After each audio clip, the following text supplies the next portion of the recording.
football, heartbreaking ang naging exit ng Young Filipinas sa AFC Under-17 Women's Asia Cup matapos ang draw match kontra South Korea. Bagamat bigong makaabante sa semis, the future is bright pa rin para sa ating mga batang atleta dahil sa ipinakita nilang magandang performance sa tournament. Ang buong detalye tutukan sa report na ito.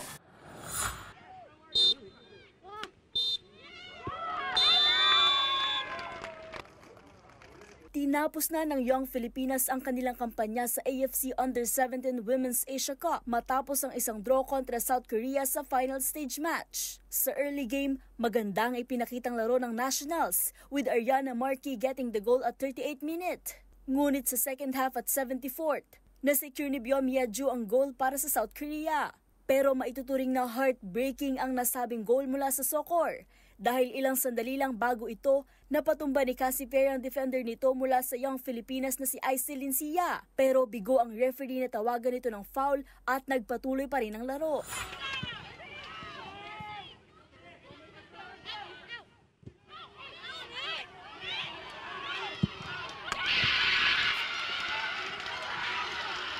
Dahil sa draw, parehong nakapagtala ang teams ng 4 points pero makakaabante ang South Korea dahil sa goal difference nito. Habang nanguna naman sa standing ng Group A ang North Korea with 9 points mula sa 3 laro.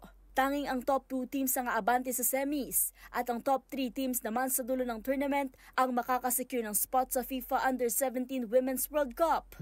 Sa kabila ng pagkabigo, hindi nito nabura ang magandang laro ng ipinakita ng Pilipinas matapos dominahin ng host team Indonesia sa unang game at 6-0 final score.